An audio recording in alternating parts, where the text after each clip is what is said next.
उड़ीसा के पुरी में स्थित जगन्नाथ मंदिर भारत के 4 पवित्र धामों में से एक है, जहां हर साल आषाढ़ माह में भव्य रथ यात्रा का आयोजन होता है।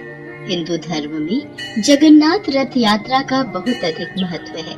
जगन्नाथ मंदिर में भगवान जगन्नाथ विराजमान है, जो कि श्री हरि विष्णु के अवतार श्री कृष्ण का ही रूप माने जाते हैं। जगन्नाथ का अर्थ होता है जगत के नाथ। आषाढ़ मास की द्वितीय तिथि को ये रथ यात्रा शुरू होती है और शुक्ल पक्ष के 11वें दिन भगवान की वापसी के साथ इस यात्रा का समापन होता है। भगवान जगन्नाथ के मंदिर से जुड़ी एक पौराणिक कथा के अनुसार मध्य भारत में इंद्रद्युम्न नाम के एक राजा रहते थे। उनकी राजधानी का नाम अवंती था। वो भगवान विष्णु के बहुत बड़े भक्त थे और हमेशा भगवान विष्णु के दर्शन के लिए इच्छुक रहते थे। एक बार एक ऋषि घूमते हुए उनके महल में आ पहुँचे और राजा से बोले, राजन, उड़ीसा में भगवान विष्णु के भव्य रूप नील माधव को पूजा जाता है, लेकिन वो जगह उड़ीसा के कौन से हिस्से में है, ये आपको पता लगाना पड़ेगा। क्या आप सत्य कह रहे हैं ऋषि श्रेष्ठ? ये सुनकर तो मेरा मन भगवान विष्णु के दर्शनों को लालायित हो गया है।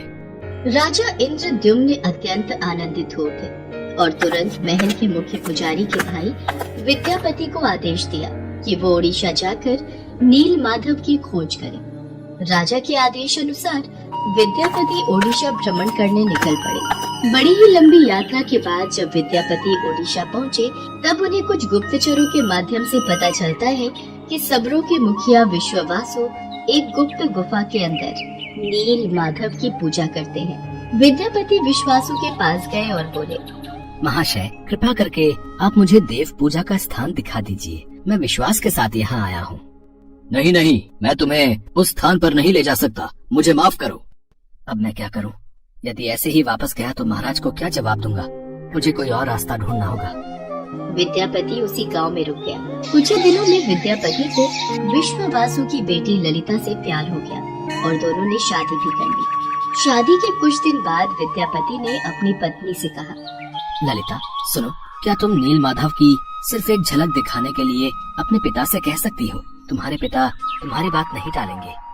ठीक है, पिताजी को आने दो, मैं बात कर लूंगी। ललिता अपने पिता से बात करती है।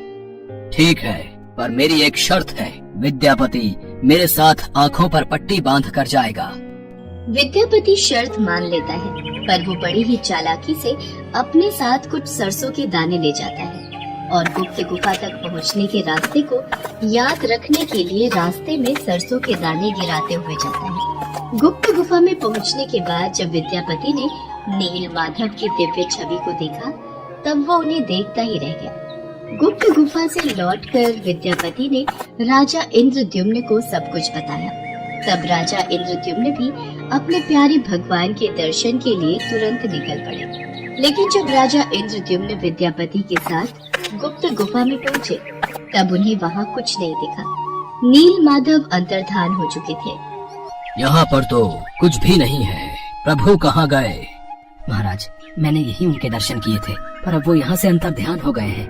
राजा इंद्रद्युम्न निराश होकर महल में लौट आए। उसी रात उनके सपने में भगवान विष्णु आए और बोले, राजन, तुम पुरी के समुद्र तट पर जाओ।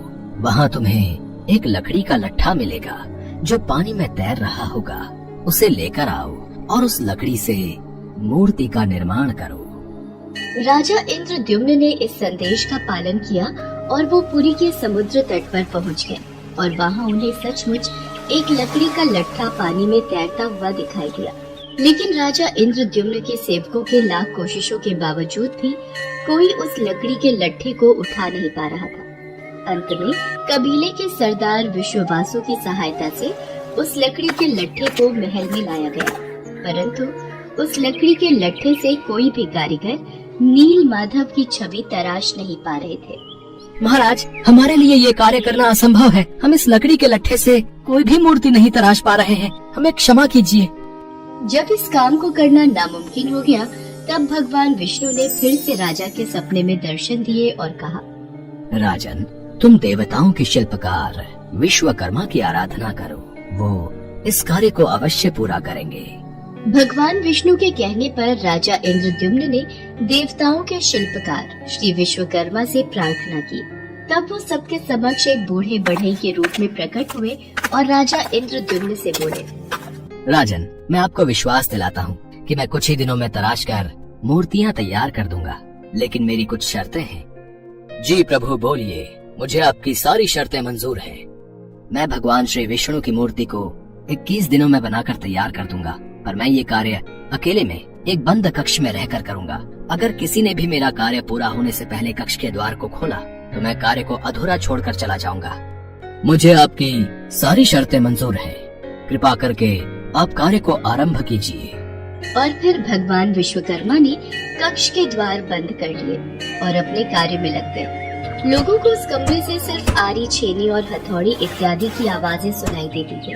लेकिन 15 दिनों बाद जब रानी गुंडिचा को कमरे से कोई भी आवाज सुनाई नहीं दी, तब वो घबरा गई और राजा इंद्रद्युम्न से बोली, महाराज, जिस कक्ष में मूर्ति बनाने का कार्य चल रहा है वहाँ से कोई भी आवाज नहीं आ रही है। कहीं वह बूढ़ा कारीगर भूख प्यास के कारण मर तो नहीं गया?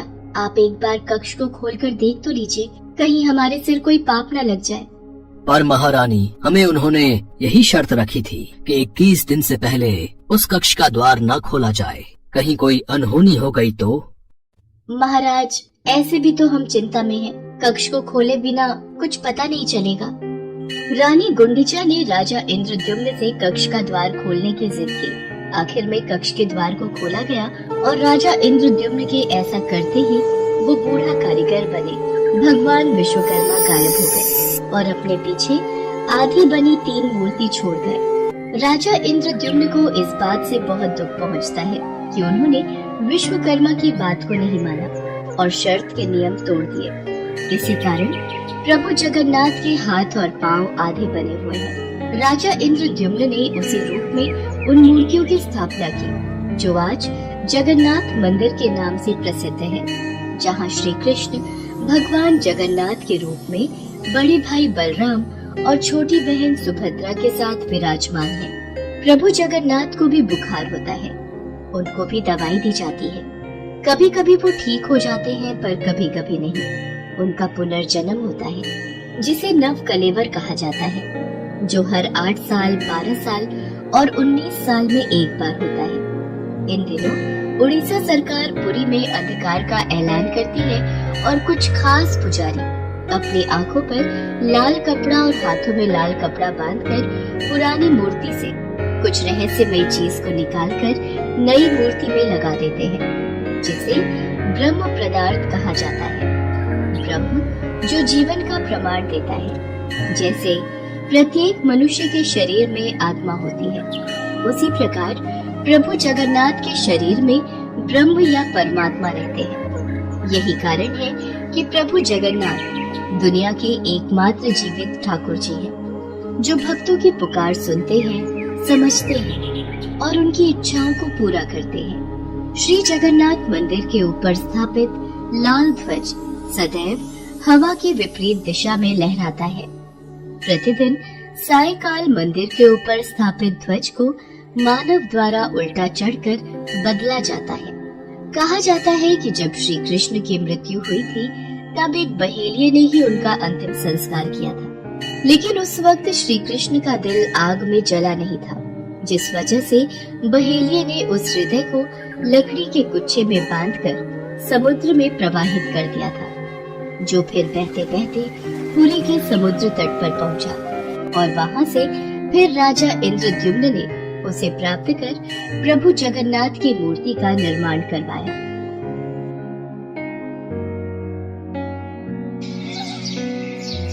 उड़ीसा शहर के छोटे से गांव में माधव दास जी रहते थे। माधव दास जी अकेले रहते थे और भगवान जगन्नाथ जी के भजन किया करते थे, और वो हर रोज भगवान जगन्नाथ जी के मंदिर में दर्शन के लिए जाया करते थे। वो सिर्फ जगन्नाथ जी की भक्ति में ही मस्त रहते थे। उन्हें सांसारिक जीवन से कोई मोह माया नहीं थी। एक दिन अचानक माधवदास जी की तबीयत खराब हो गई। उन्हें उल्टी दस्त का रोग हो गया। वो बहुत ही कमजोर हो गए कि उठने बैठने में भी उन्हें समस्या होने लगी। माधव जी अपना कार्य स्वयं करते थे। वो किसी से मदद नहीं लेते थे। जो व्यक्ति उनकी मदद के लिए आता था उनसे कहते थे, मेरे प्रभु, मेरे जगन्नाथ जी स्वयं मेरी रक्षा करेंगे। ऐसे ही कुछ दिन और बीत जाते हैं। माधव जी की तबीयत और खराब हो जाती है। अब तो वो मलमूत्र भी बिस्तर पर त्याग देते थे, परंतु उन्होंने अपनी भक्ति और आस्था जगन्नाथ जी पर से नहीं छोड़ी। इतना बीमार होने के बाद भी वो नियम से जगन्नाथ जी की आराधना किया करते थे। यही दूसरी ओर जगन्नाथ जी अपने भक्त की उन पर आस्था देखकर अत्यंत खुश थे। तभी बलदेव जी जगन्नाथ जी से कहते हैं, हे प्रभु, आपका प्रिय भक्त इतना कष्ट में है, आप उसे दूर क्यों नहीं करते? तो उसके पूर्व जन्म के कष्ट हैं जो उसे भोगने ही होंगे, पर उसने मेरी इतनी भक्ति की है, इस कारण मैं पृथ्वी लोक पर जाकर उसकी देखभाल करूंगा। तब स्वयं जगन्नाथ जी सेवक के रूप में माधव जी के पास उनकी सेवा करने के लिए जाते हैं। वो माधव जी की बहुत सेवा करते हैं और उनके गंदे वस्त्र भी भगवान जगन्नाथ जी अपने हाथों से स्वयं साफ किया करते थे और उन्हें स्नान भी कराया करते थे। भगवान जगन्नाथ जी की सेवा से जब माधवदास जी स्वस्थ हुए और उन्हें होश आया, तब भगवान जगन्नाथ जी को उनकी सेवा करते देख वो तुरंत पहचान गए, ये मेरे प्रभु ही हैं। देखो माधव, मुझसे भक्तों का कष्ट सहा नहीं जाता, इसी कारण मैं तुम्हारी सेवा करने के लिए स्वयं आया हूँ। और जो पूर्व जन्म के कष्ट तुम्हारे भाग्य में लिखे हुए हैं, वो तो तुम्हें भोगने ही पड़ेंगे। अगर उस कष्ट को इस जन्म में नहीं भोगोगे, तो तुम्हें फिर से एक और जन्म लेकर कष्ट भोगना पड़ेगा। मैं नहीं चाहता था कि मेरे भक्त को उसके पूर्व जन्म के कष्टों के कारण अगला जन्म फिर लेना पड़े। इसलिए माधव, मैंने तुम्हारी सेवा की। अगर फिर भी तुम कह रहे हो तो मैं अपने भक्त की बात नहीं टाल सकता। अब भी तुम्हारा ये रोग 15 दिन का और शेष है, इसलिए वो 15 दिन का रोग वो मैं ले लेता हूँ। 15 दिन का वो रोग जगन्नाथ प्रभु ने माधव दास से ले लिया। तब से भगवान जगन्नाथ जी 15 दिन के लिए बीमार रहते हैं। तब से आज तक हर वर्ष से यही चलता आ रहा है।